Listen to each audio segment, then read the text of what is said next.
Welcome back, everyone, to another episode of Collectible Conversations. And today we're going to bring you kind of I wouldn't say it's new. I'd say it's different. Different's probably the direction I'm going to go with this. A different way to do the podcast. So usually we kind of do the structure. I think most of you have realized: intro, news, main topic, blips and bleps, and closer. But we've heard from a lot of you that you really enjoy when we just kind of sit and chat, when we just kind of spitball. And a lot of times that happens anyways because we'll bring up a topic, a news piece, or whatever, and we kind of roll with it. But today we thought we're just going to try to do that in general. So we didn't bring a topic. We did bring a few news pieces for you, and we'll talk about those. But then Radar and I are just going to chat today. We're going to have a good time. We're going to chat. We'll see where it goes. If you like it, let us know. If you don't like it, you'll let us know. We don't even have to tell you. And so before we jump in, hit the subscribe button, hit the like button, leave a comment down below at any point during the video. Maybe wait till you hear some of what we talk about. Maybe you can engage with us, keep the conversation going after the video's over. But Radar, how you doing, my friend? We're 9 episodes in and out of ideas. Oh, I am doing It's not fantastic. okay. I'm just kidding. You're making it. Now everyone's gonna be like, "Oh, Radar just really told the truth." No, I'm just kidding. We've actually been sitting here for an hour already talking about We do every time. We're like, let's film at 6. We'll be ready at 6 because we always film a day in advance. And then we'll get on at 6, and we don't even start recording till like 7:15 because we just like catch up on life and recap everything that's happening. Yeah, So. and that hour honestly is filled with great content that I think people would love to hear because it's just like so open and honest and like it's who we are. So we want to try to share a little bit more of that with you guys. And yeah, I mean, today obviously you've got a lot going on. You can see your Green Bay Packers jersey on. Myself, looking back at some of these recent news articles that have popped up and obviously the videos that you have done and everyone else has done, I haven't had the chance to talk about yet. So I would love to kind of dive into some of those things today and kind of see maybe if your mind has changed a little bit after these couple days, letting things settle in. Absolutely. Yeah. So let me ask you then, and this will kind of bring the news together too. What do you want to start with? Number one, I want to start out with the heritage auctions because obviously we've been talking about that every podcast for the past 3 episodes. And yeah, I didn't really get the chance actually to watch them in real time because I was recording another one. So another podcast with a guest. So funny enough, because we'd said, guys, we're so excited about this. It's coming up. We're ready to bring you the info. You told me you missed it, and I almost did. So I had to go to the post office, and I hadn't eaten that day. And I go to the post office at like 4:30 in the afternoon. So I was starving. And I was thinking like, man, I should just pivot and go get some food and then go home. But then I was like, no, I need to get a YouTube video up tonight. So like, I'll go home, I'll do that, then I'll get food. So I go home. And so while I'm getting the YouTube around and that's like putting in the description and all that, I was like, oh, I'll just jump in Discord because there was a bunch of people in there. I was like, I wonder what they're doing. And I jump in and I hear somebody live streaming and I hear the heritage auction guy. Mm-hmm. In my mind just was like, no, I missed it. But I jumped in. I got right in at the first base box. So I actually didn't miss anything. And then that prompted me like the Blastoise went insane, which we'll talk about here in a second. But the Blastoise went insane, which then I was like, guys, I gotta go. I'm making a video on it like right now. I'm gonna put it up. Like I want to be the first one up with the Blastoise talk. So I put that up, and I haven't even really analyzed the Blastoise yet, like in terms of like market impact or anything like that. I said I would do that in a future video. I kind of just wanted it to be like my raw initial impressions as it happened. Mm-hmm. So Heritage had a lot going on. They had not just Pokemon, they had video games, comics, a bunch of stuff. But let's talk about the Pokemon first. That's our core viewer base is Pokemon related. The first base box, I believe it broke 400. It went for 408. Is that right? 408. Does that include the premium? I believe so, yes. Okay, so 408. You could actually make an offer right now for 530 or more if you want. Now, no, the way that works on Heritage is I wouldn't say it's misleading. It's just like a lot of times they put that up automatically. Yeah. And then you can field an offer and they will send the offer to the buyer. And then the buyer of Right. that item originally can respond to you, but there's no guarantee that they're, like, actively wanting to sell it or fielding Mhm. offer. So if it says, like, put an offer up to, like, 532 or something, if you do that, that doesn't mean you are getting the item. It just, Right. like, Yeah. means they will communicate that to the other person. It's to make an offer. Mhm. I think that's pretty self-explanatory. Yeah, I'm just saying, like, there's a chance they just, like, don't Never check even their see email it. and never Yeah. see it. Yeah, yeah, Yeah. yeah. So yeah, that's a new record, which is pretty phenomenal. And uh, I wonder if whoever bought it kind of has caught wind of all the things that are potentially happening this year with first edition base boxes. So um, although it's a broken record, I mean, to me, with all the excitement and openings that are going to happen this year, I think we're going to hit 500,000 in this box in no time. And again, I know we hate throwing out numbers, but I threw one out, and to be honest, it seems realistic to me at this point. You know? Yeah, I mean, I can see it. I mean, we have talked. I mean, just in our last podcast, we had mentioned, 3 of the big first edition things happening. Graded Powers doing the break. Leonhardt bought a box. Logan Paul implied that he may do something with one of his boxes if, that he Hmm. has one. Um, and, now we see the Heritage one go for, 408. And obviously we have had a lot of Pokemon 25th anniversary stuff that we'll get into later that's happened in the meantime that's, I think churning that wheel of people starting to like think even more and more hype things could happen to where like I see exactly like why you make that connection of why that could happen.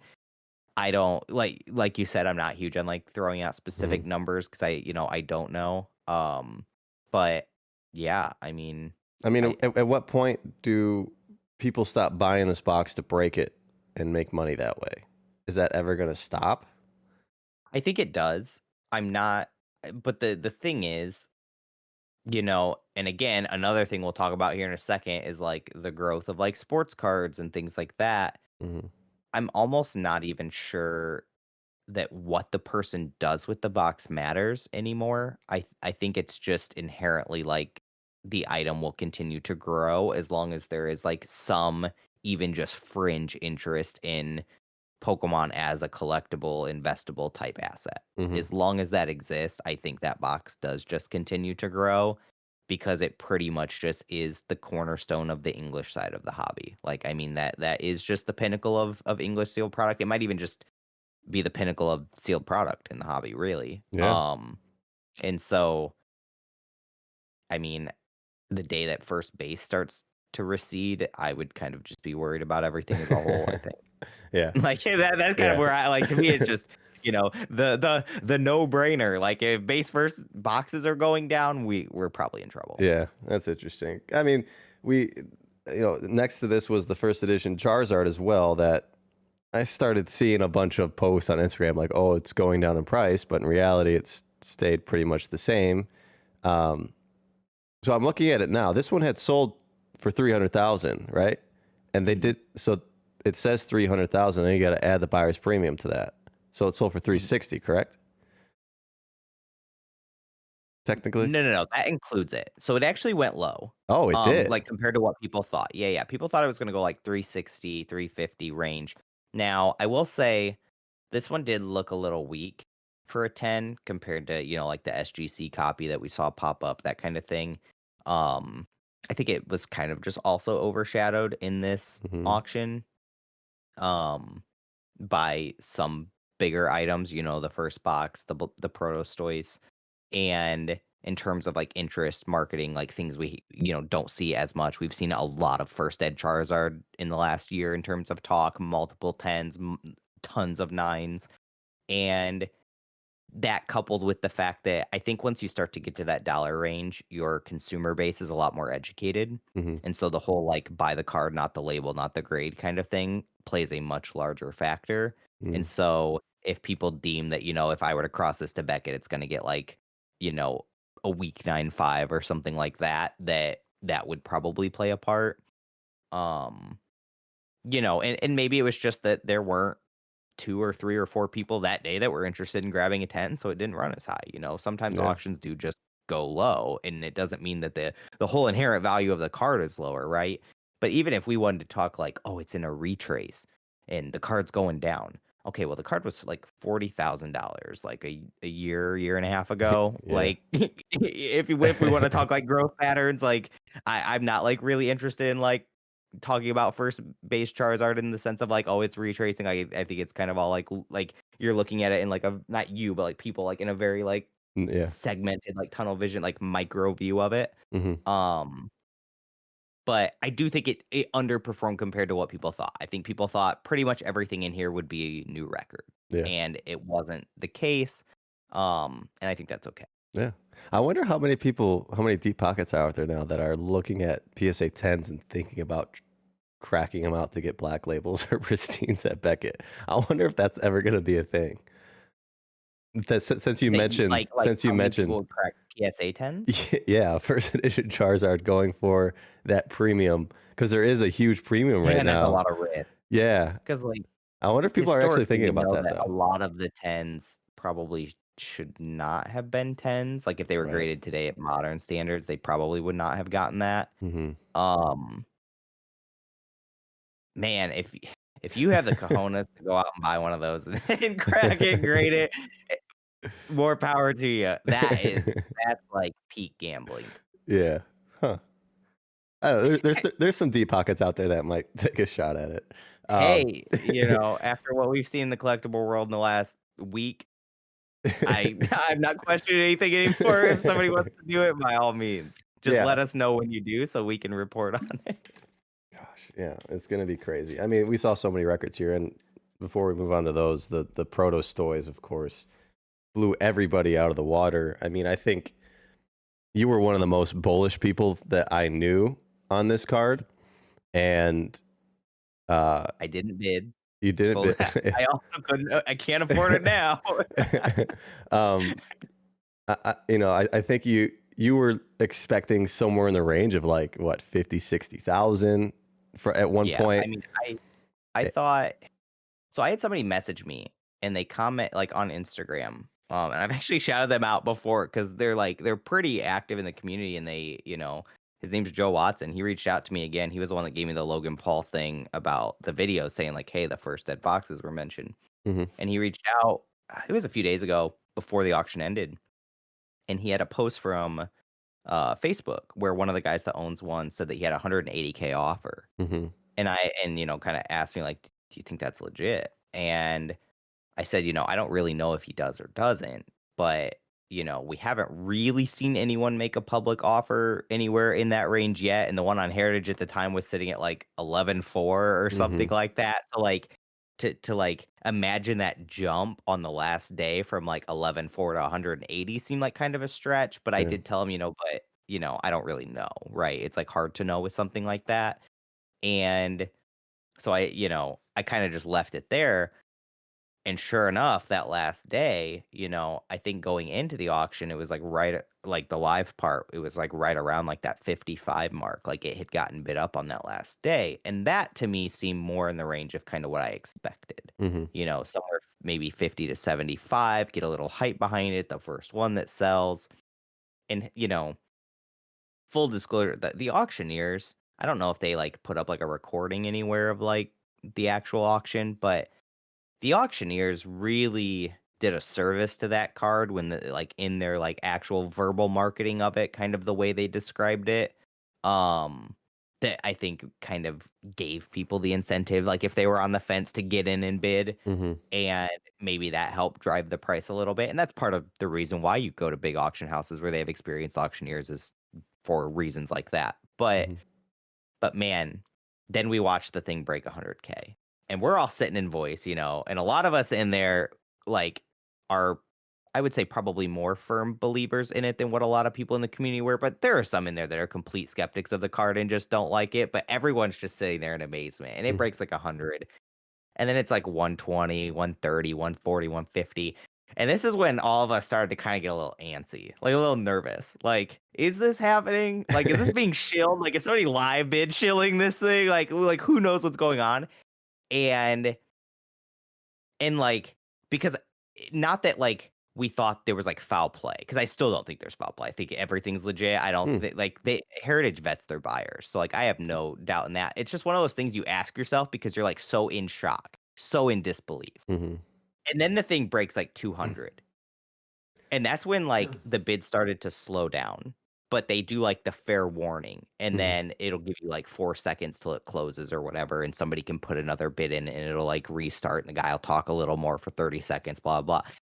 And it hits like 200K. And that's when I kind of made the comment like, guys, we're like 6 bid increments away from this with the buyer's premium becoming like the most expensive card that's ever sold. Like, can we all fathom what would happen if like this broke like Illustrator price it? Like the hobby would have just I Imploded. laughed so hard because, like, there was this piece of me that just wanted it so bad, like, so selfish. So I have no stake in the card. Like, I was one of the people that did a lot of the research early on to like kind of try to uncover the history of the card, but I have no Mm-hmm. financial stake in it. But there was just like this tiny piece of me that just wanted to watch the waves that would come if that Mm-hmm. happened, right? Like, and but sure enough, it stops just shy. It hits 300,000, which with buyer's premium puts it at 360. So it was 2 bid increments away. It needed the 2 more to hit that threshold. It would have went to 480 at that point.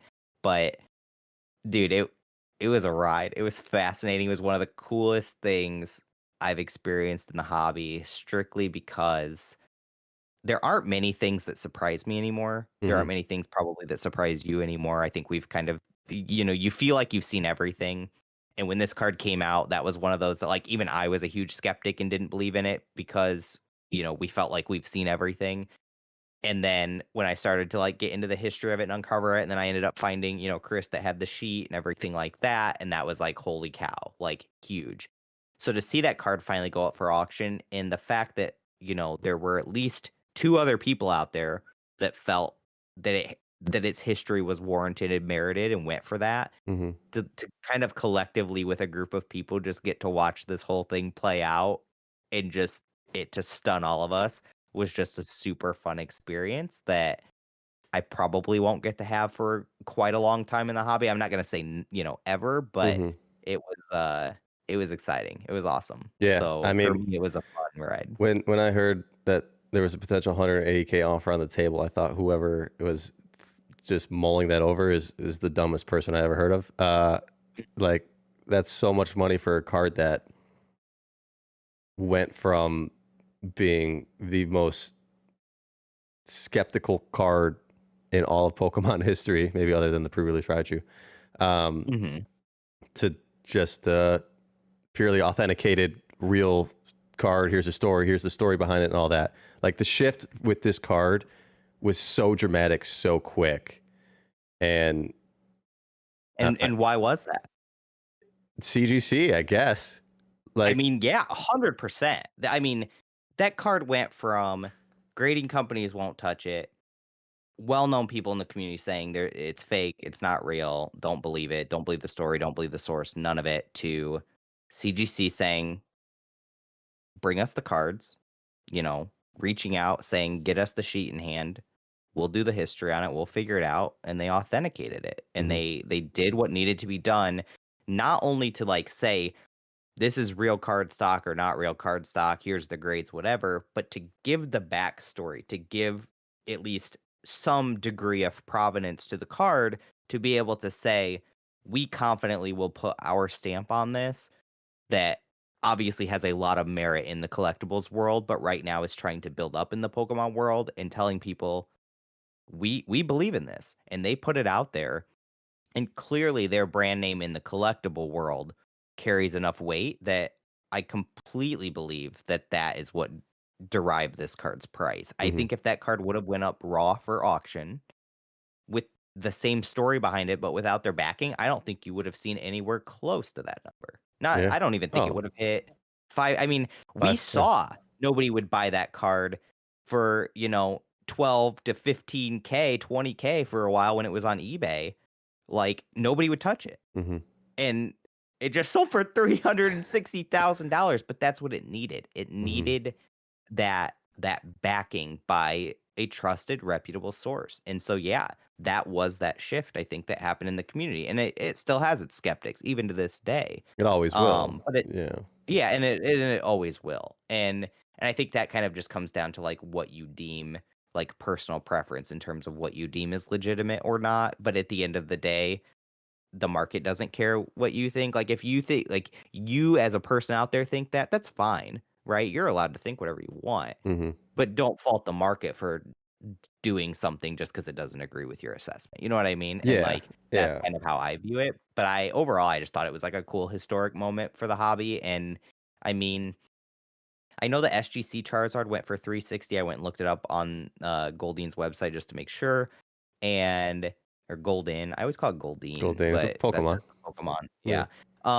But they should rename it actually to that. But anyways, I went and looked that up. I had heard some rumblings that there was another English card that had sold for 369 as well, a Charizard. I couldn't find anything to back that up, so I don't know if that was maybe a private sale that I just didn't have the data to or whatever. But as far as I am aware, this ties the highest English card ever sold, with only being eclipsed by the Japanese illustrator. Hmm. Yeah, I think so. Yeah, the most exciting thing for me in this conversation, like I mentioned, is that potential now for the pre-release Raichu Yes, when is you go back and watch this mod, when you said that, I was like, "Oh, yeah, yeah," and then, like, 3 seconds later, I'm like, "Oh my yeah god." Could you imagine if one is of those gets is this lifted up? yeah is this gonna drag out the potential owners of these things, which I think I know two, who have legitimate copies or as legitimate as we can make it. That we believe are legitimate. Will they? And the thing is, these two individuals, number one, I think one of them doesn't like grading. The other one, I don't know. I think I will know touch that one. CGC. Um, I think I know that one. will it bring them out to grade these things and potentially get them authenticated by CGC? And Because that's tough because, again, I like, these are all case by case, and I think that's right, the thing to note, right? I think a lot of people are like, "Oh, well, CGC will just grade anything now." I don't think that's the case. no, I think yeah, CGC took this card and said, "Okay, here we have these cards, here we have this story. We ran them through. They seem hmm legitimate. We understand the printing process. We can talk to certain people involved. We can figure out how this thing works. Is this even possible that it could happen?" And then all of a sudden, here's a sheet with a ton of data on it, on like that you could see like in the actual like article that they wrote, and start piecing this together to where it's like there's so many variables here that would have to come together for this to like be fake, that well, there is that it makes story. sense. There is that narrative that can be made with this Raichu because there's that sheet that has the Clefable next to the Raichu, right? There's that sheet that exists, Exactly. and So then if they could get that sheet, then yeah, I would say they would. yeah, and then if they But change this idea behind, I mean, the conversation right now and for a while with the Raichu has been that it was just kind of made by some random employees for the fun of it. But if they change that narrative to we were testing this pre-release stamp for the Clefable and it was on this sheet with the Raichu, like there's a story there that honestly there's potential. There's potential there to yeah, for somebody for CGC or somebody to authenticate this card and make it a real thing. And mhm. I think that would be it. I personally, I think that card with its history, if that were to happen, it would overtake anything. It would break. It would beat the Illustrator. It would beat the Protostoys. Like, At least for now, absolutely, yeah, yeah, because pretty much anyone that has been in the hobby for more than a few years has in some fashion heard of that card. And hmm even like that card is so deep rooted that, I mean, that card pre-exists like me, who whereas like I came in like 2010, I feel like a fossil, and I played like as a kid up to like 2002. But I mean, there are people like in 2006, like Poke Gym forums and stuff, or hmm maybe it was 7 or 8 or whatever, but like where they were like talking about like this card and everything. And then eventually, I think there was a post where Scott Pratt actually posted up the Raichu and the photos of it with a timestamp from him, and like talked about the history of it and that kind of thing, like on Pokegym. Like this thing has some seriously deep rooted history in the hmm game. And yes, if CGC had the opportunity, it was brought to them and they could compile enough evidence that they felt it was credible to put their stamp on it and authenticate it and grade it, that would be insane. But I can't see them doing it without having like enough like beyond, reasonable evidence kind of thing, which right. is what they had with the Blastoise. So if all of that came together beyond just a story and a card, but hmm they could get access to the sheet or get an employee to, come out and testify for it or whatever, then yeah, Maybe. I mean that would Yeah. be Yeah, that's the thing. yeah. Like I we've would we've love to see it. never I like yearn for the day. yeah, we've never seen a sheet with the stamps on the Clefables or on a Raichu, so Mhm. that's something that I don't think exists or will exist. So that's probably the one biggest factor. Like having that sheet really kind of put that story together for Well, that and what it Blastoise. the Blastoise, so the sheet we're referring to, everyone, is that there is a sheet that has one of those Protostoice on it, and the rest of the cards on the sheet are a bunch of Magic cards that have different test prints and symbols and different things that some of which they ended up using and some of which they didn't, and they were kind of testing out different things and how they would look on a card, and I think that helped a lot as well because not only did it make sense that it could be on there just to kind of fill out the sheet, but it also everything else that it was coupled with is like very, very like logged out in Magic's history and is Hmm. very easy to identify for a lot of those historians. And so when they see those things, it adds provenance of like, if this is faked, how would you have gotten access to like all of these real, very legitimate things that like we've already studied and have seen play out? And so it really helped on like what it was coupled with, Yeah. right? But let's say that sheet does come. You could take that sheet and study the Clefables that would be on there with real Clefables that we have and would probably be able to tell if they are legitimate or not. And I Hmm. mean, it's a very real thing that you can, like, date ink and that kind of thing to see how old it is that I mean, I don't know the level of, like, technology that CGC has, and I don't think they're ever gonna share that with us, beyond, like, Right. what they show in an article, but, like, that technology does exist in the world, so, like, if something like that came along, even if they wouldn't do it, I'm sure you could get, like, that is it, like, carbon dating or something? I don't know if that's the same thing with ink, but, like, you could get somebody to, like, figure out if the ink on those cards that was, like, laid in the stamps and all of that is, like, the age it should be for that to match up, Hmm. to try to, like, add some of that history, but again, the real key would be finding the sheet in the first place. Right. Yeah. So this is all a So long shot, but it's exciting to me. And but it's exciting, but yeah. that's why it's exciting because these are the questions that we get to, like, ask and, like, dream for someday, right? I think all of us dream that someday we would see, like, prototype or just some kind of like test print Hmm. pre-era cards or something that would come out, right? And a lot of us had just assumed they never would because they hadn't yet. Hmm. But then a lot of this stuff started to surface, post 2016 growth and everything like that because it brought a lot of engagement and people into the hobby. Look at 2020 growth, right? In the misprints group.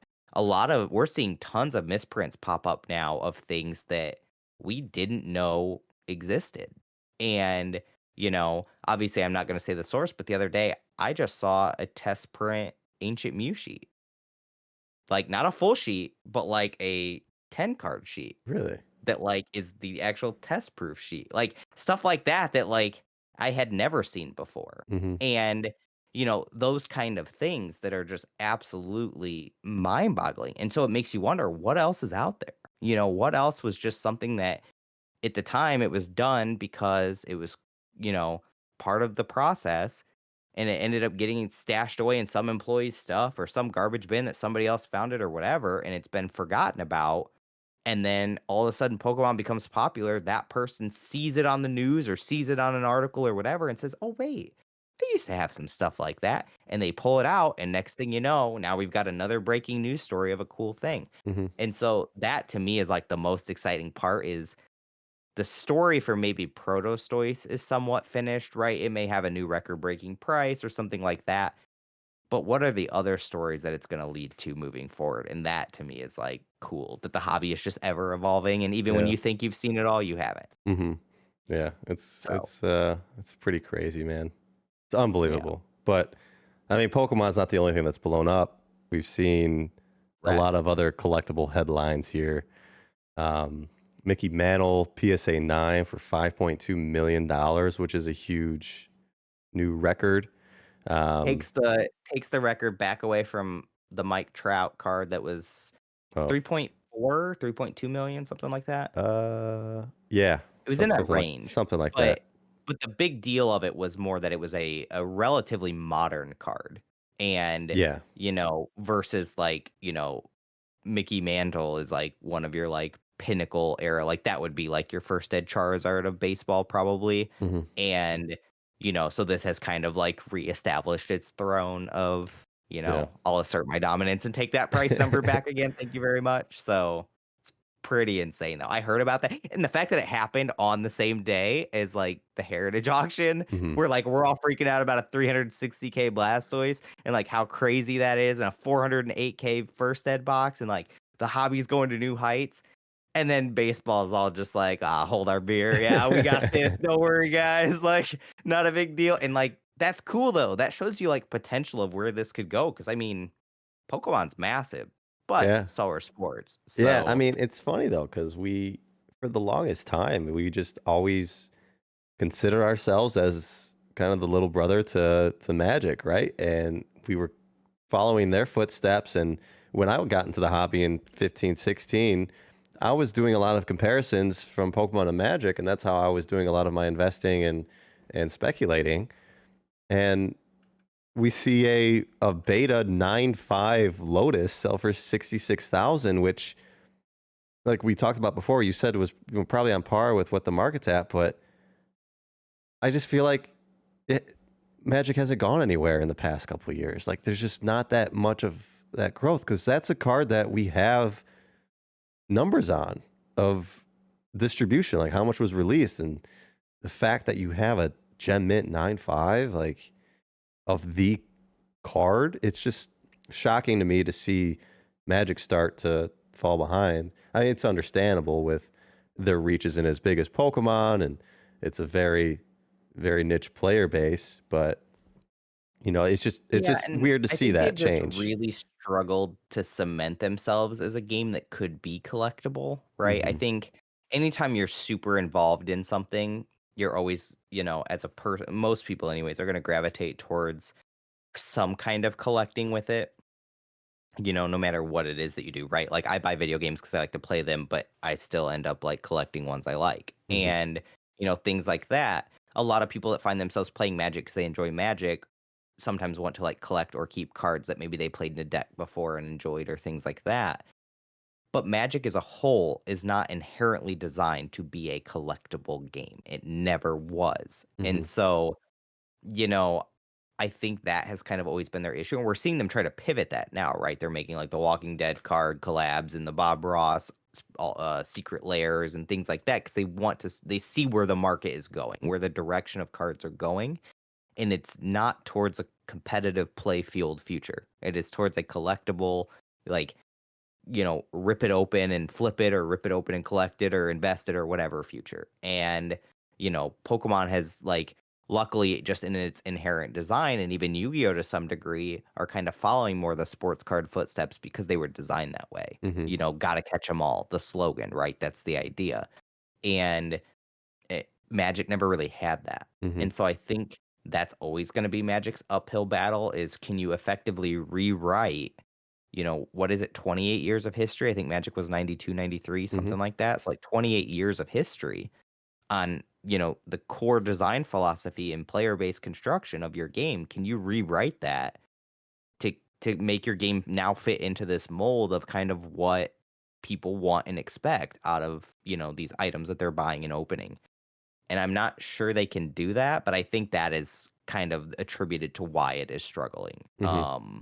And maybe why we haven't seen that catastrophic growth in Magic that we have seen in Yu-Gi-Oh or Pokemon or sports cards or video games or these other things, is just because by inherent design, it is not as collectible or nostalgic. Yeah, it's kind of sad. I mean, It is. I don't have any money in Magic. I used to play it with my brothers, and every now and then I'll like every couple of years, me and my brothers might buy a box and do like a draft or something to play again. But it's they led the path. Like they created this path of trading cards for all of us. Magic did, and started this kind of large market, large just these huge sales that we've seen throughout the years. And yeah, to finally see that kind of get taken over, even though I'm not a huge Magic fan, I have zero money into it. I might have some cards lying around from packs that I open, but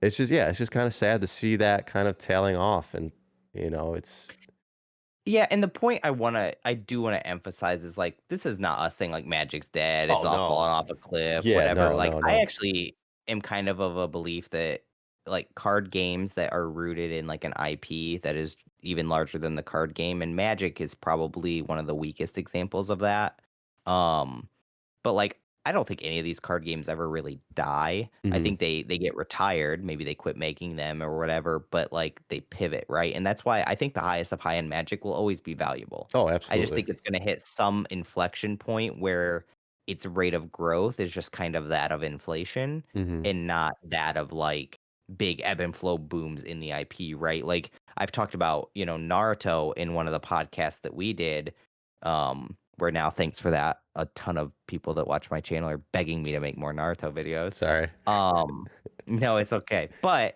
one of the things in that game is like there are alternate art cards. Naruto's a retired card game. They don't make it anymore. Mhm. The IP still exists and it is very big. Boruto is the show is still being made, which is the same universe, world, characters, and everything.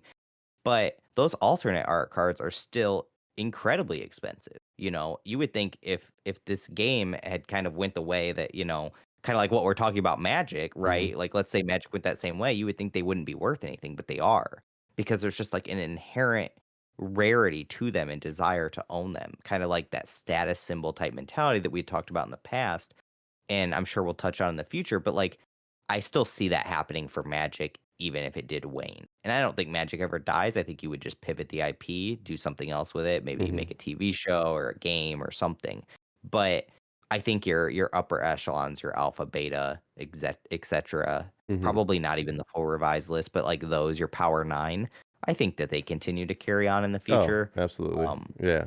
yeah, Yeah, I agree with so that. Yeah. I made that sound very like roll and doom and yeah. gloom, yeah, yeah, yeah, Yeah, no, no, no, Magic's like, I mean, prices are insane still. So it's just not correct. just they're just not at this rate of growth that we're seeing with And Pokemon. how much of what they are doing is hindered because of COVID, right? We always Mhm. say, like, COVID can't be the excuse for everything, but Magic was a fully built game on competitive play, and that Yeah. has largely been stopped because of COVID. In-person events have stopped, that kind of thing. They have not been able to do the big, like, MPL events and, like, in like, online, invitational, all that kind of stuff, and that has really caused difficulty for them in terms of, like, marketing their product, and so I do question how much maybe they are missing this like growth wave of like collectibles as a whole because the audience that they pander to is just kind of not really in tune with their product right now because what makes their product great is currently not happening. Right. So, Yeah. and that we won't know until it kind of all plays out, right? Exactly. But yeah, I mean, that's about all for Heritage. I mean, well, no, we got Not true. That's not true. Not true. I've just pulled it back up. The number one thing Yeah. that sold in the block the other day was a Batman comic for $2.2 million, a 9-4 Batman #1. Um, Comics are Crazy. making another like I think comeback. I've my local shop owner. He is like his thing is comics. He Mhm. talks about his comic collection. It's just like absurd. I mean, he actually recently found one of those Spider-Man, not the number 1, but the number 15, I guess, which Mhm. it's on here as well. But yeah, he's just got this insane comic book collection, and I know that there was a huge boom in comics with the whole Marvel universe, the MCU movies that had come out, Yep. but it kind of near the last few movies, it kind of tailed off a little bit from just from what I saw. Mhm. But yeah, they're with collectibles as a whole, they're on another rampage. So comics are booming.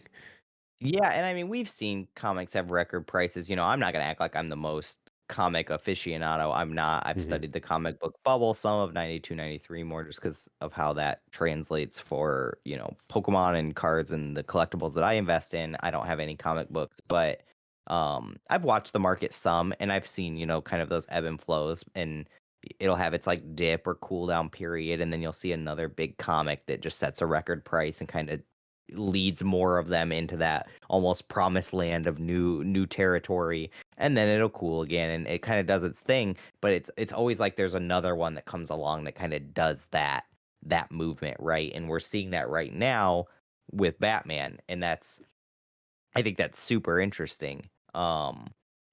I don't know if maybe Batman has a movie that's going to be coming soon or They do. anything like that. They Robert do, yeah. So Pattinson, and maybe that is playing into it a little maybe. bit. Um, and yeah, see, like, and right there, like, that is my first thought process, right? Is like maybe there's something coming along that's going to justify that price, and now you confirmed it. I didn't know there was a Batman movie coming. I don't really.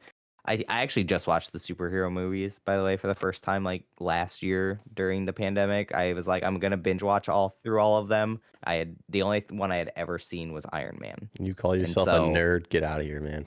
Come on. dude, okay, listen, I watched them all. I love them, Okay. right? It's just like I had not, like, it just it wasn't that they didn't appeal to me, it was just one of those things where, like, I almost felt like there's so much in that universe that I just could never catch up, Uh, and eventually I was just like, "I'll just watch them all." So I looked up a list of, like, the order to watch them in, and mhm. I just did it, Good. and, it was awesome. Yeah. Like, I was, like, so pumped. Like, Black Widow is one of my favorite characters, and that, Mhm. she's got a movie, like, coming out, and then it didn't come out because of COVID. So then I was all like, "Dang," you know?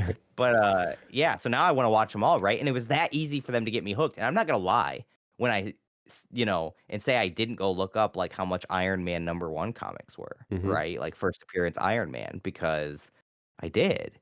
And, Yeah. like, if it was that easy for them to hook me, think how easy it is for them to hook a ton of people. And so, like, I can see absolutely why somebody, you know, would buy a Batman comic with a movie coming out or any, like, kind of memorabilia or merchandise or anything coming out, because all it takes is for them to, instead of hooking me, to hook somebody that has, like, $1 billion, Mhm. and then it only takes one.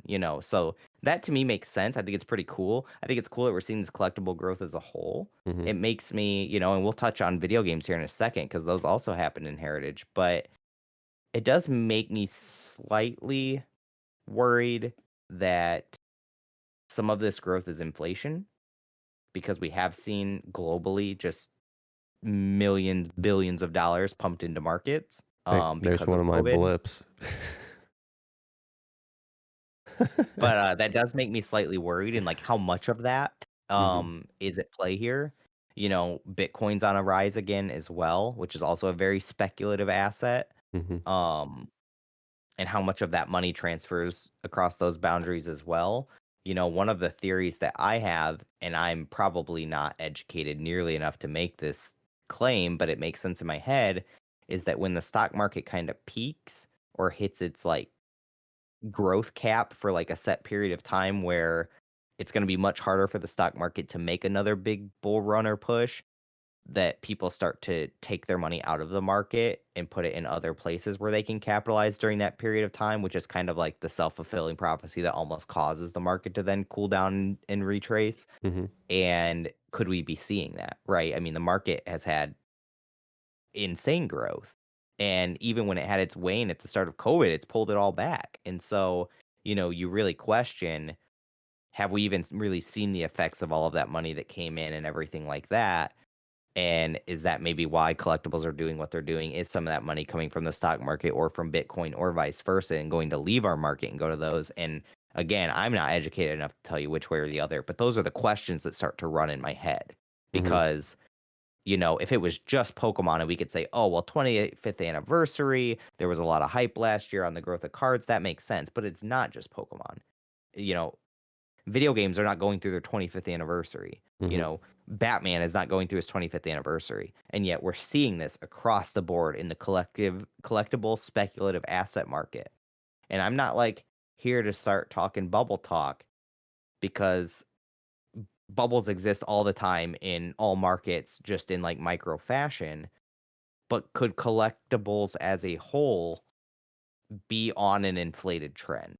And I Right. do worry that Yeah, and that's that something that could be the case. I'm very curious about that as well and trying to understand because I mean, yeah, right now you see all these YouTube finance channels, not just Pokemon, but just finance in general, talk about how they're not holding any cash because the cash right now is just not worth it compared to what's Mhm. happening in other markets. So, I mean, at what point do we fall back onto cash?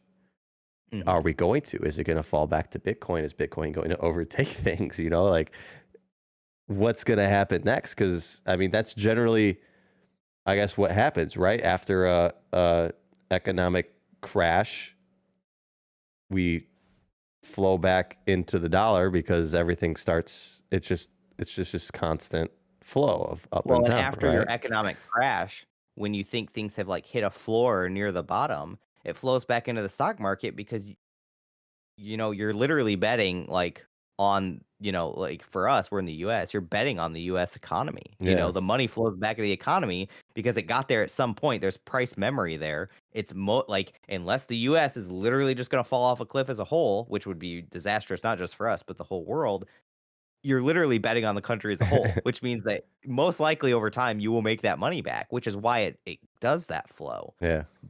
And I think that's also why a lot of these traditional investors that are deeply vested in the stock market, you tend to hear them speak negatively towards like things like Bitcoin or speculative assets when the stock market's kind of capped because it's not in their best interest for people to pull their money and put it in these other places, right? Hmm. It's like that psychology of money. And so they try to almost like have people be fearful of them so they don't make that choice that'll put them in a negative position. Yeah. And but, or maybe they just truly don't believe in them. But you always have to like question, the intentions, right? And this is not us telling you like Bitcoin to the moon, Pokemon to the moon, or I know stock nothing market about in the Bitcoin. ground. Yeah. It, it's just literally us like thinking through the process of kind of how does money flow, right? Hmm. There was a period of time where Bitcoin and the stock market, the S&P 500, were literally in tandem. I mean, they were locked. When one went up, they both went up, and eventually they decoupled and kind of inverted. Hmm. And I think that we could see a day where they recouple, right? And I think that we just kind of things ebb and flow. And to bring it back to collectibles though as a whole, I do start to get nervous when it almost seems like everything has its reasons why it seems like it's going up, right? We said Batman in the movie, Pokemon 25th anniversary, sports cards are at an all-time high, sports are starting to come back, so you see the Mickey Mantle go up. But the problem is, are all of these just narratives and justification for something bigger that's happening, right? Hmm. And I've talked about narratives on my channel, we've talked about narratives in here and how people kind of write these stories to justify things occurring. But I do start to question maybe if even I've gotten brought into like, like I try to always detach myself and look as like an outsider looking in. But sometimes it's really hard to do that when you're like so ingrained in something or even invested into it. And so I look and I say, are all of these just individual narratives that then we make a bigger collective picture and just say, oh, well, it makes sense. But really, is it all just stuff we made up to justify this other thing that's happening that none of us Hmm. really want to address? And again, I don't want this whole thing to turn into like a bubble talk, but it is kind of concerning that, I mean, collectibles as a whole, and this is why when we did our podcast talking about Naruto and Dragon Ball Z and stuff, we did talk about the large inherent risk behind it because that is coupled into the collectible market. And if for some reason the collectible market is trending upwards, not because of 25th anniversary or a Batman movie or all of these other justifications as to why these investments make sense, but more so because inflation of the dollar and people are finding a place to park their money, and the second that the stock market's in a position to reinvest, they're going to pull it right back out kind of thing.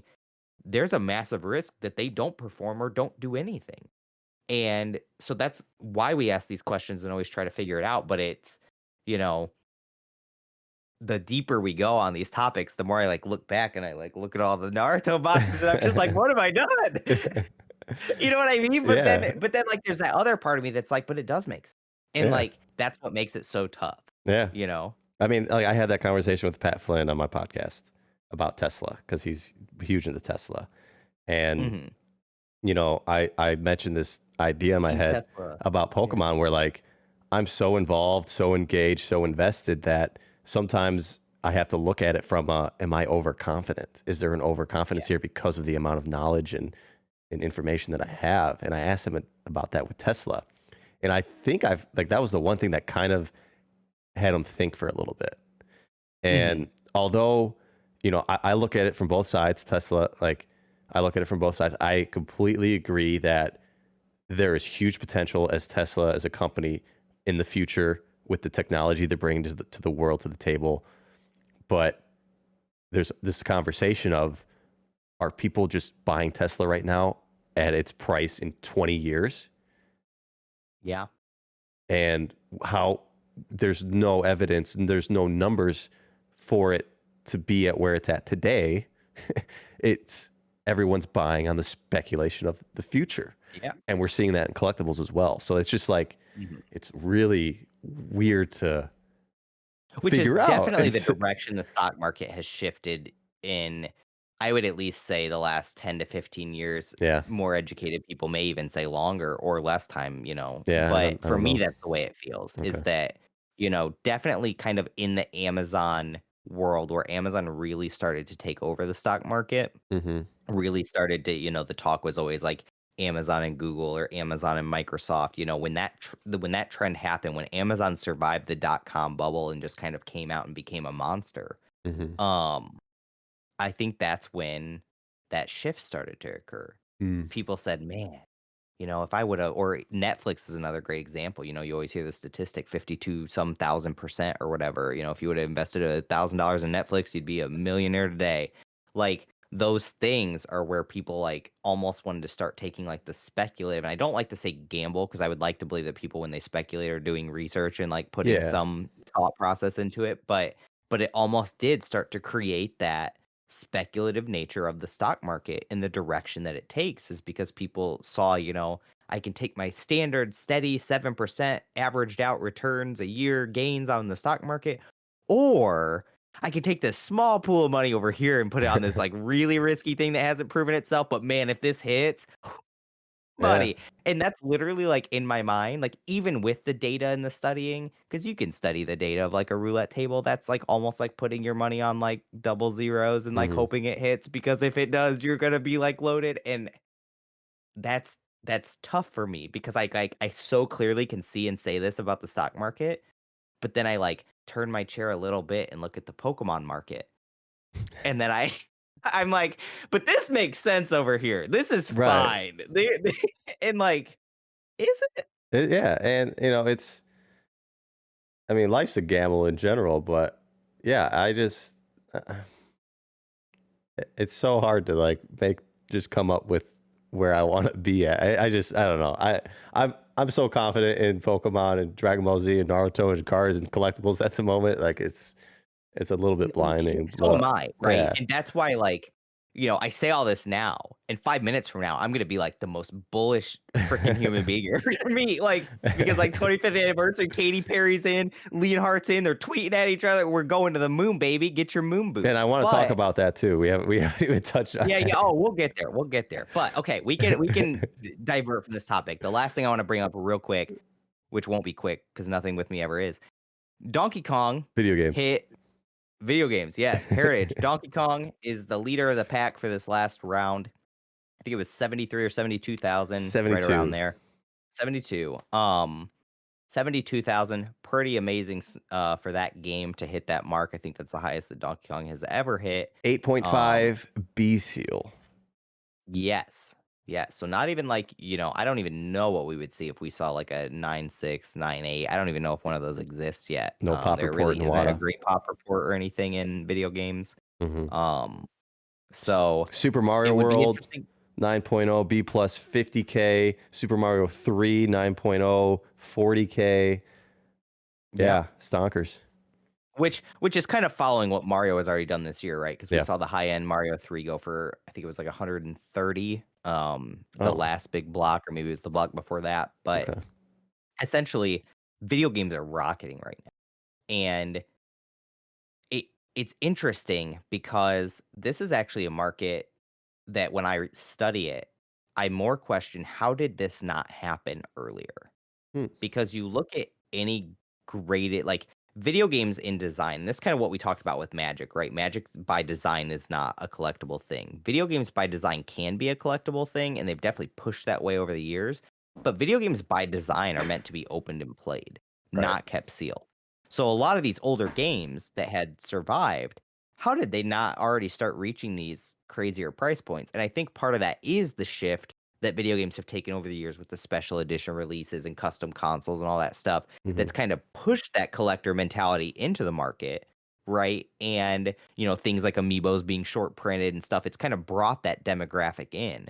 Kind of like we've seen, you know, we always hear like when Pokemon explodes, well, some of the sports people are coming in and there's probably some merit to that, right? It's bringing a different demographic of person in. And I think that's what happened with video games. I think WADA coming onto the scene, doing some great marketing, attracting the attention of people that tend to gravitate towards just enjoying collecting things regardless of what it is, even if they can only find some fringe like interest in it, they'll still collect it because they like it. Hmm. It's like how you hear people that collect card games collect like all kinds of stuff.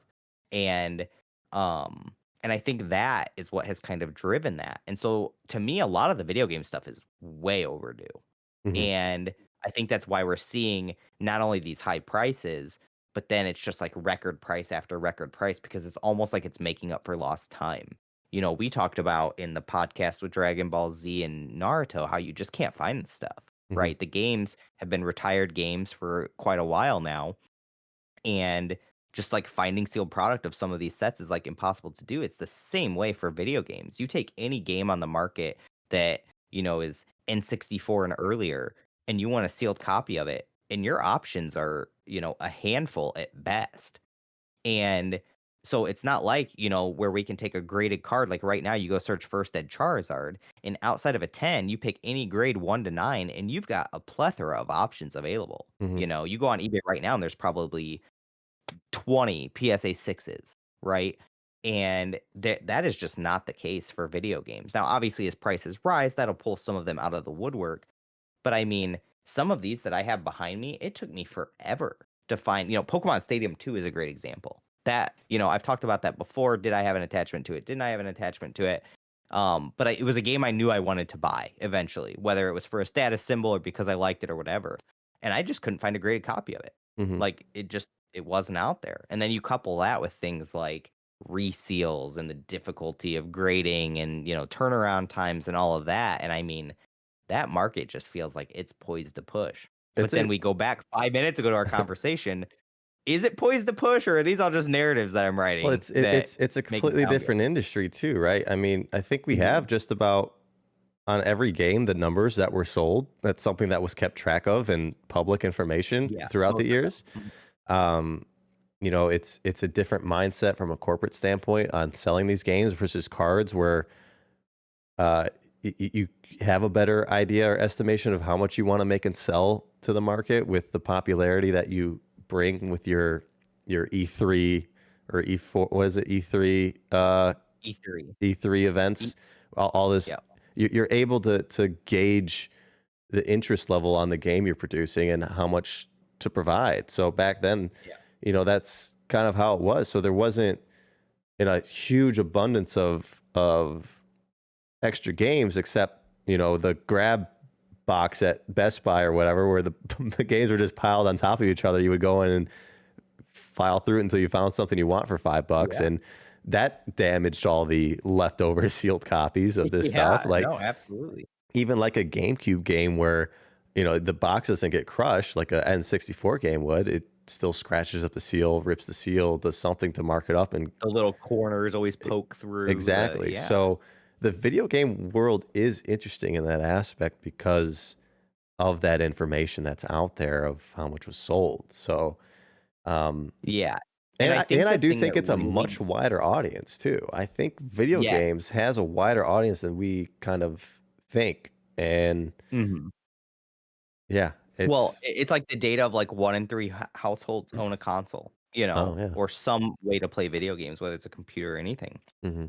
They you talk about the reach. I think the other thing is like, in Pokemon, we're like programmed to collect them all to try to get like everything. In video games, it was never designed that way. But Right. almost everyone has like that game that if they were a video game player that they can like relate to. I know yours is Melee, for me, mine's Tamba and I've got, one back there. And we've got like friends, I had a friend that, shout out to you, Chansey, who kind of laughed at me when I was going hard into video games. And then we were a week later, and he's like searching Tetris on eBay graded, and he never bought one. But I could tell he was close, and I wonder, like, Chancey, I'm a little calling you out here, but I wonder if it was a little more of a pride thing of like, if I buy this, he was right kind of thing. I wish you would buy it because I think you'd really enjoy it. But it was like that kind of thing. But everyone has like that game or those games, and I think that's what makes it so easy to be in the market is you can just buy the one you like and just put it there. And that's it, and it can complement your collection for whatever else you collect, or if you just want that one thing and you don't collect anything else. And so it almost has like one of the it has like a really high barrier of entry in terms of like finding the stuff, especially if the game you want's really hard to find. But the low barrier of entry in terms of the knowledge you need, you can just go out and buy a graded copy that you like the way it looks, the grade on it, and that's it. Like, you can be done. Mhm. And I think the other thing that, you know, really, really helps video games is the fact that a lot of these intellectual properties, whether it's Mario or Zelda or Crash Bandicoot or whatever, a lot of them are still being made in modern games. And so, even newer generations are coming in and they may not have played, Ocarina of Time, but they played Breath of the Wild for Zelda. And so that got them hooked playing it on their Switch. And so even if they never go back and play Ocarina, you'd hope they would just remake it or something because Nintendo seems to be liking to do that today. But that they'll, eventually just want to enjoy the history of the series that they like, Mhm. and that's why we tend to see as these newer releases come, the older releases spike up in price, right? Pokemon Snap 2 got a release date. I had 4 offers in my eBay inbox on my graded Snap like that day, the day the release date came. Because I think the day that it first got announced, it happened too. And we Mhm. watched the market get cleared out of sealed copies and graded copies. And then after we didn't hear anything for a while, and this was even one of my bleps one time, was the idea of like, man, the fact that we haven't heard anything about it's a bad sign. Clearly it wasn't. It was actually a great sign. They just planned a lot better than I thought they were. But, that was an instance of I think some other people maybe got scared too, and so they weren't making those offers, thought the market movements were gonna happen, but then the second they got that reassurance, man, the offer started rolling right back in, and that's what makes that market so unique and also strong, and so it'll be really interesting to watch how video games play out. Mhm. I think some of them are probably gonna experience their retraces on growth, the Pokemon games and things like that that have had massive meteoric growth. But man, I think that market as a whole is just sleeper mode. Every day I'm like wanting to find another game to add to the collection, the investment, the whatever you want to call it. And yeah, that's one to keep your eyes on. I'm Yeah. I'm interested to see where it goes. Cool. You should buy more. I've been Not looking. you people out there, I'm telling Radar to buy Yeah. more No. I. because Radar always talks about video games and how much he likes them. And literally right before we jumped into this podcast, I was like, we have to bring up video games this time. And he's like, but I only have two. I'm like, it doesn't matter. So Yeah. yeah, I need to get some you more. got to add to it, Radar. Yeah. They are fun. Backyard baseball, get another one graded. I've got a lot of them, so I should get a couple of them graded. But yeah, There you go. there's a lot of other games out there that I've had my eye on and I just haven't pulled the trigger on. So I should probably do that. So since we have talked about heritage for like an hour, let's pivot. Let's talk about 25th anniversary. You can start us off with what you've seen so far, because I mean, Yeah, there's a lot of 25th anniversary stuff. yeah. I mean, the big news and obvious excitement that's around it for me. Again, I'm all vintage. Is the base set reprints with the 25th anniversary stamp on them, right? The jumbos apparently. Extra jumbos, Um, but a lot of people very excited about this. I know some people talked about how they weren't excited, but I kind of felt that way as well. Where although I think it was a good play by Pokemon, I think that it was a safe play, and it wasn't. I think they should have taken a risk and done something bigger. okay, like what? Like what would you have liked to see? Well, they're feeding into the nostalgia. Obviously, they see what's going on with base set and what happened with evolutions and what's happening on the secondary market. So, again, like I said, I think it's a good play that they are bringing back these 4 cards, the starters, and I like that they are really keeping them. I think really picture perfect, right, from the WotC cards, the text, the picture, the everything looks exactly the same, right? But again, I just thought it was a safe play. They could have taken a risk, done something bigger with the announcement. I mean, again, there's still a lot to be unleashed from them for us to Mhm. know, Yeah, but there's still time. I'm sure they've got more for the 25th that they haven't shown right, yet, you know, but I don't know what it could have been, to be honest. I don't know. Again, you know, this is the corporate world we're looking at. We talked about that in another podcast. Like, they need to make the best decisions for their shareholders, for themselves, not for us two crazy collectors. So, Mhm. um, yeah, I just would have liked something different, something just off the wall, some sort of Yeah. attachment to the nostalgic side, but don't blow up a base set unlimited Pikachu and throw a stamp on it. Like, that is just So so plain, so safe. yeah, and I heard that comment a lot, that a lot of people are like, "Oh, base set again," which is interesting because in 2016, people lost their minds over base set. I That's think why your I got back in. problem Yeah.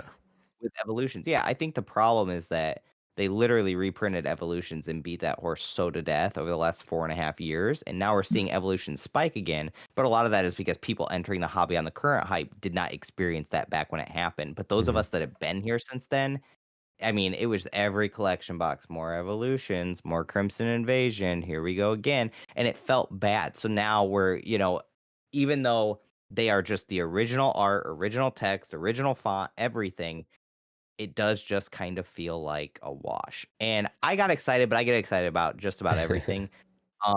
But I see exactly where you're coming from. I would say from a corporate perspective though, you do run this fine line of, like, say they did those on regular size cards, put them in booster packs. Um, your issue that you run into is, do people have a negative reaction to that? Because they've collected these old vintage cards and now it's literally the same card, but maybe with a stamp or maybe without, you know, maybe only the copyright date's different or something. Do people feel negatively towards that, like they're almost slighted? Like, this is the fear I've always had. We heard a lot of people theorizing 25th anniversary, we're gonna get, maybe they'll bring gold stars back. And like, do you know how many people that have collected gold stars and went through like the really difficult task of obtaining them would feel slighted if they just like literally reprinted gold stars? Hmm.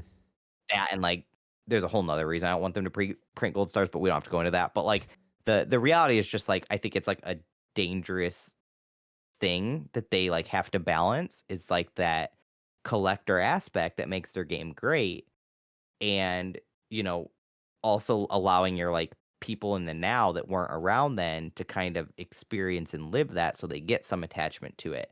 And I think Evolutions bridge that gap nicely, because the one thing you don't want to do, and I'm not like trying to throw shade here, but I mean that's kind of what Yu-Gi-Oh has been known for, is reprints, Yeah. right? It's been difficult for people to want to collect Yu-Gi-Oh or even invest in Yu-Gi-Oh because of the reprints. You hear so many cards, it's like, unless it's like just iconic, like LOB Blue Eyes or something like that, pretty much every other one with that same art that comes out is just a dud, because of the fact that, it's either not that big first one, or they've already experienced it, or they can go experience it in a $2 fashion, Hmm. right?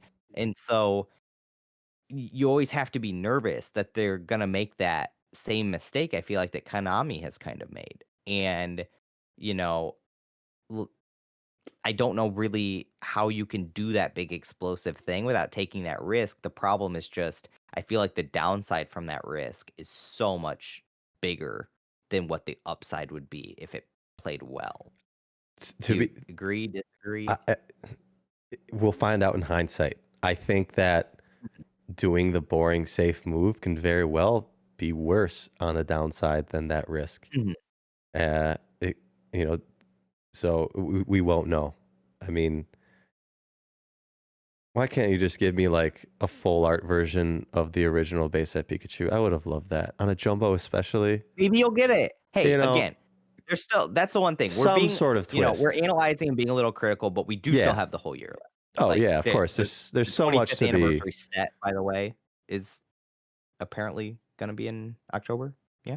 That's what we assume. I mean, October was the date, or was when the first set came out in '96.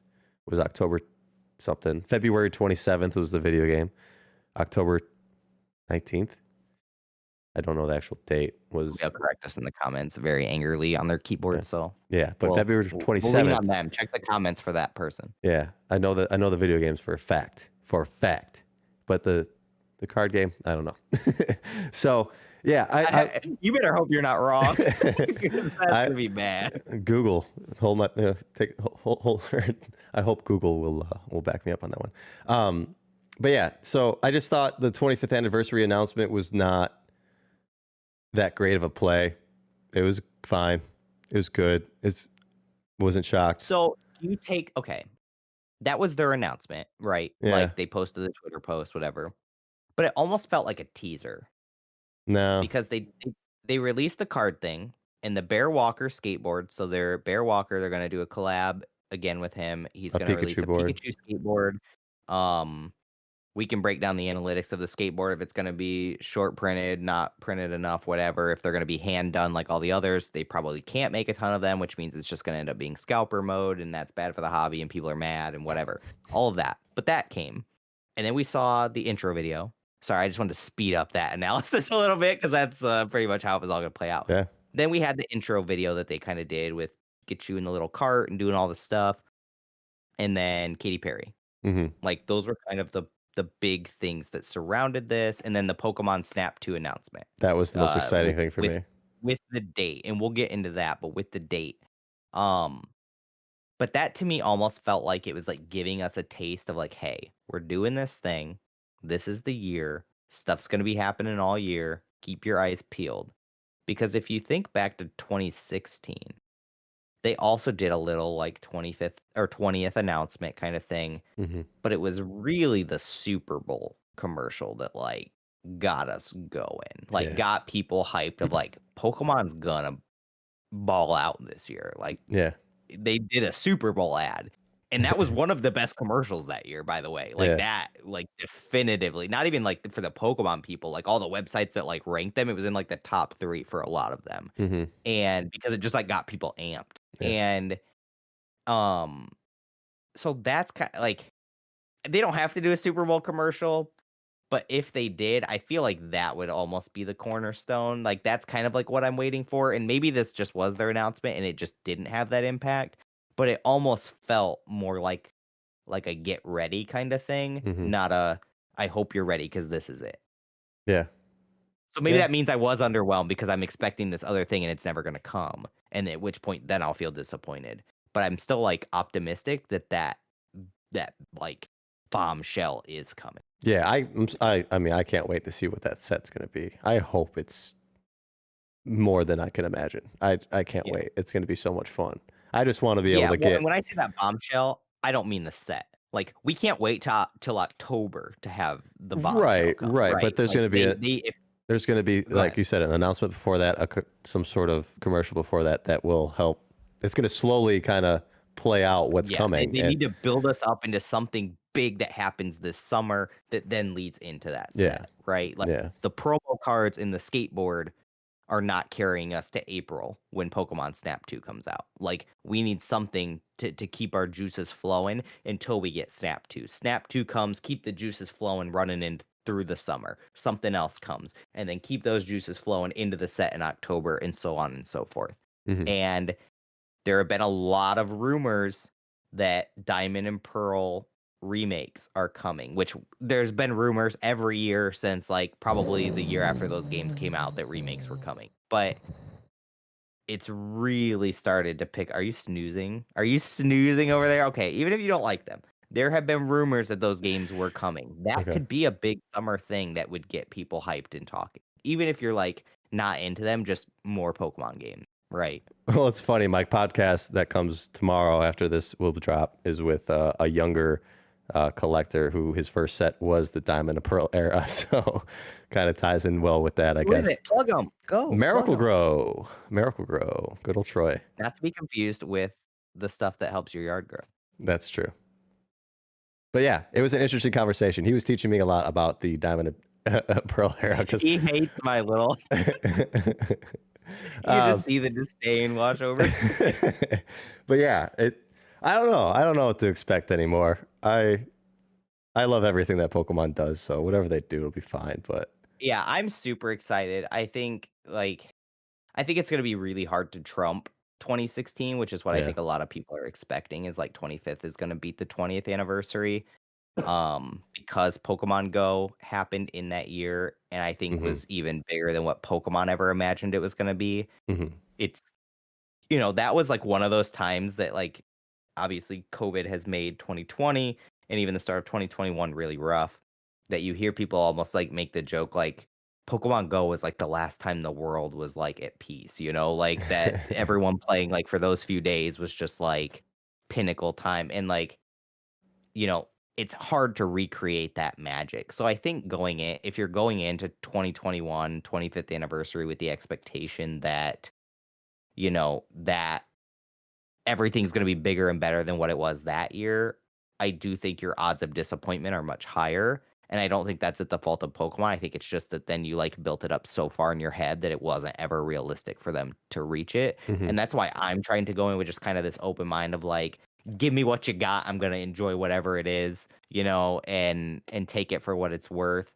And but I I just want, understand the flip side too, where like yeah. you have the expectation of wanting that like crazy thing, like the something better, like a full art Pikachu, wanting something. I think that's reasonable too. I want something that drives me to buy 10 cases and open every single pack. That's what I want. I want that too. The problem is like if you That's can't print more than what you're printing right now, that is going to be a disaster because you can't even like I thought all the, like, things that I was seeing on Facebook and stuff about, like, "Oh, you just can't find product in any Walmart, any Target." I thought that was, like, kind of exaggerated, and it was more like you can't find the products you want in Target, but there's, like, collection boxes and stuff. No. I had to go to the store the other day to get bubble mailers because I ran out, and, because COVID's still going on, I'm trying to avoid going to the store, so I that's hadn't, like, been to expensive. look. Yeah, it is. It was, like, an emergency type thing. Okay. Yeah. Normally, I order them online. Yeah. I didn't realize I was out until I was, like, halfway through packing orders and was like, "I have no more bubble mailers," so I went and grabbed some. Anyways, I know he's judging me, guys. Stocked. Completely derailing my thought process. Sorry. But I went into and I grabbed my bubble mailers, and on the way to the checkout, I was like, "Okay, I'm just gonna take a loop around and see the trading card section." And I walked by, and I mean, Pokemon's the largest section at the Walmart nearest to me, and there were literally side by side. Which is funny because this is also what I have the most sealed product of left over. 3 trainer toolkits sitting side by side and nothing else. I mean, Yeah. nothing. Not even, like, the remnants of the dude that, like, took the GX box in the back and, like, ripped it open and stole the packs and, like, threw it back. Nothing. Just 3 trainer toolkits, which I think also just sums up their product releases over the last year very nicely, but 3 trainer toolkits and nothing. And so if they release a set like that, like what you're talking about, that would wanna get, like, the business owner side of this industry to want to crack and rip it, which is just generally fiscally not your best move. If something like that happens and they can't increase print production, I think you end up with, like, a really negative backlash. Like, I think you end up with, like, a lot of people that enjoy it, but the outcry of, like, "I can't get this product, it's all in scalpers' hands, it's all in, like, stores' hands," like, charging, like, 5 times MSRP, which, like, they have to do because otherwise they just sell it to scalpers, like, they either take the hmm money for themselves or they give it to these other people that don't pay taxes and, like, kill their industry on slow years, and so, like, there's no happy medium, and nobody's happy, hmm right? And so, yes, I would love that, and this is probably a topic that we can, like, make in another video of, like, the the something has to give with the print issues, otherwise we are gonna end up like sports, and the hobby, I don't really wanna imagine what the hobby would look like in that direction, but yeah, something's gotta give there, hmm and I love the idea, I want it to, but not in the current ecosystem of what Pokemon looks like. Yeah. Yeah, that's I'm true. worried. Yeah, Can you tell? a little bit, but also not because you're set up to get the product that you'll need. So, Yeah, I'm set up to get the product, but I still understand the long-term ramifications, yeah. right? I understand that, like, if this hobby becomes more like sports, financially, sure, that's great. I'm in a great position, but the whole hobby to me is not just about making money. I really do enjoy Pokemon as a hobby. Right. If the whole hobby becomes like sports and just becomes a dollar chase, they're not going to put nearly as much money and effort into making cool, fun products versus just lottery chase products. They're not going to go out and make, some of these video games to capture a younger audience and bring them in, or some of these games to recapture that nostalgia and really give us what we enjoy. They're just going to make more things. Like, are they just going to make a video game that's just opening packs and trying to rip the coolest packs you can trade online? Like, stuff like that. Like, I don't think they'll I ever don't do want that. the hobby to fully shift in that direction. I don't think there's a problem with having some chase or even being able to derive financial value out of it. But I Hmm. think that there's a happy balance that they've been able to find over the years. And I think right now that balance is really getting thrown out of whack with lack of supply. Hmm. And part of that is just maybe even the supply isn't less than what it's been, but the demand is just so much higher. Yeah. So you just either find a way to accommodate that or you have to find a way to bring demand down some, which is obviously never your goal as a business. So yeah, I don't know what the answer is. Hmm. Um but yeah, I'm fearful for the market as a whole because I'm not just here for myself. Right. Like, yes, I would be fine regardless, but that isn't my goal. And I Right. I do want Pokemon to not only like grow, but I want it to thrive. And I want the people that are engaged in the hobby to be here because they really enjoy it, Hmm. not just because there's dollar signs at the end of the rainbow. I think it's cool if you can have both.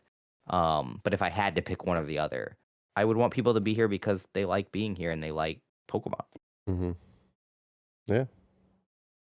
Me too. Guys, can you tell Radar is so over this conversation with me? Well, no, I'm just thinking about this now because that's what brought me back in with Evolutions. I literally bought 5 cases and opened all of them, and it was the greatest Mhm. time I had.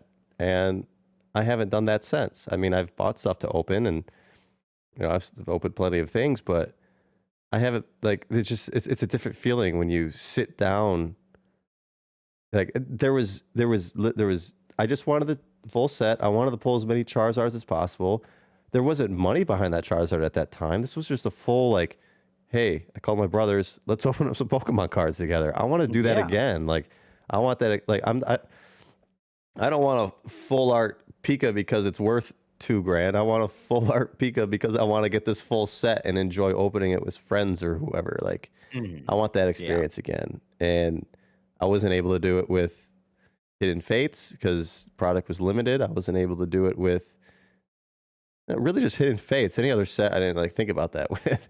But yeah, so I just hope that's a On the set that horizon. yeah, I hope there's I potential there. agree, Yeah. and I just hope that they find a way to increase print capacity with that, then we all get to enjoy it. There Hmm. is financial benefit for those that want it, but those that wanna just, like, open the product and rip it and have that great experience get to have that too. I mean, that to me would be the bombshell that Pokemon could make for 2021, right? Just Right. figure out the supply, like Right. And I mean the case is simple, and I think anybody will have the opportunity to do it, and it's you just buy at the retail price. You buy the pre-orders at the retail price and be happy with that. Um, Mhm. Instead of trying to play this game of waiting and hoping it goes down or whatever. That and, everyone's playing the game of like, well, what's in the set? Let's wait and find out what's in the set. You're Right. to the point now, and this is something that stores have had to do for a while. A lot of times when we have to put in pre-orders, like before the cutoff date, we have no clue what's in the set. That's Right. why so many stores got burnt by Crimson Invasion when it ended up being kind of a dud and was overprinted, Hmm. was they had to put their orders in before they ever knew what was in it. Yeah. And that's kind of where we're at for the average consumer now, unfortunately, is like you either pre-order it blind because you like Pokemon and you want to enjoy it, regardless of the financial value, or you don't. And you risk it spiking up in price Hmm. because everyone and their brother is going to want it. Hmm. And I guess my question would be then, and I understand some people can't pre-order right away, right? Hmm. Financially. And that is unfortunate. But for those that can and don't, my question is, why didn't you? Were you waiting to see what was in the set? Was it because you wanted there to be enough value there for you to open it? Or maybe it was just because you wanted it to have the Pokemon you like, that kind of thing. I can And, answer that right now for everyone's you. intentions are different. I can answer Huh? that one right now for you because that's how I felt over the past recent sets. Um, I was waiting before that. Like I've talked about, I've been caught up in, after these many years of doing this, of chasing dollar signs, right? And I mean, I've finally have gotten burnt out of that chasing dollar sign, so I'm kind of reverting back to a little bit of wanting to just collect and have fun too. I found a healthy balance now. So I mean, just to answer your question from my perspective, absolutely, that's reasons why I waited. I wanted to see what was in the set, and you know, yeah. Go ahead. Let me pause you real quick. If you're still watching an hour and 20 some minutes into this, Oh Jesus! and you either missed your pre-order or waited to pre-order, that's what we'll ask you to put in the comments. Tell us why. Why did you wait? And just, try to be as honest as you can. Maybe you wanted to see financial value. Maybe you just wanted to see what was in the set, if it had Pokemon you liked or whatever. Whatever reason, let us know what it is. Because I think that would kind of help us, right? I think we both know our reasoning as to why we do or don't wait, right? I don't really have the option. But if I did have the option, financial value would have to be the one I would pick because my store relies on it. But I do think that would be an interesting thing to find out from people is if you have the ability to pre-order and you're financially able, why you wait to do it versus just doing it and then potentially missing out. So, well, yeah, we'll end there. Move into our beautiful blips and bleps. Yeah, blips and bleps. Oh, and for anyone that's like, well, you guys said you were going to talk about Pokemon Snap 2. We'll talk about it next time. Yeah, I didn't expect. Neither of us expected this conversation to go where it went, so it was just us talking. Which is why this was fun. We should. I like the format of it. Yeah. I hope everyone else agrees because this one has been I feel like our most organic, fun flowing one. Yeah, absolutely. I mean, there's definitely times where we probably talked about something too much, but hey, I enjoyed it. So that is my nature. If you're watching these, you've already figured that out.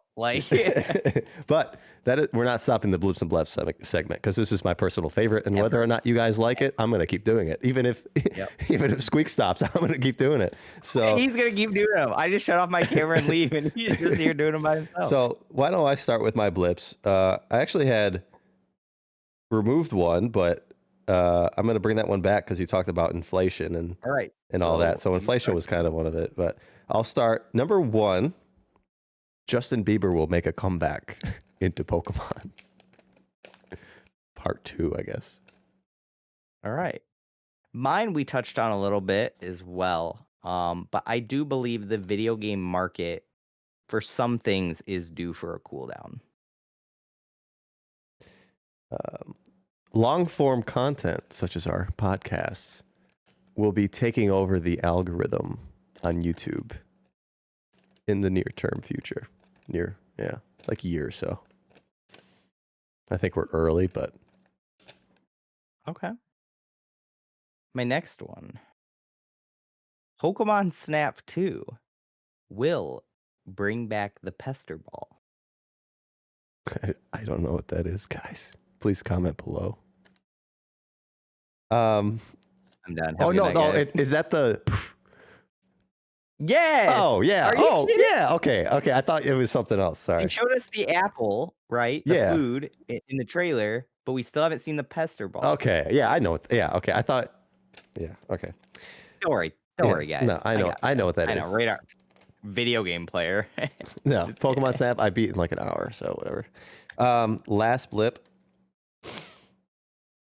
Whatever math system they're using in the toilet paper industry, please let me know. I don't understand. It doesn't make sense. If you can explain this to me, please do. Someone at Charmin, how does 12 rolls equal 96? Let me know.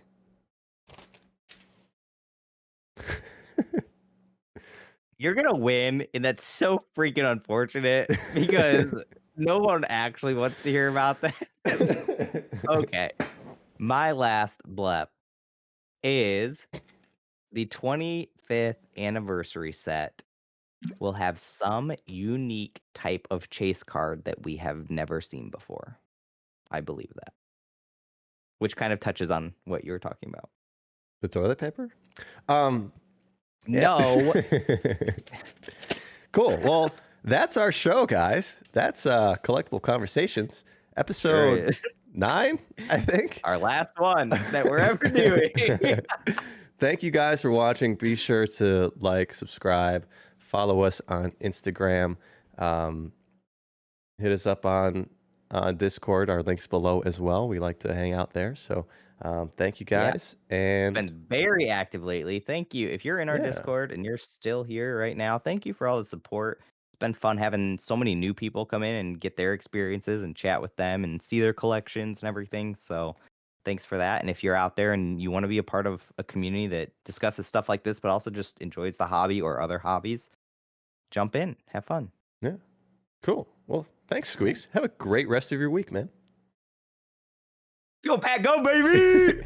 Okay.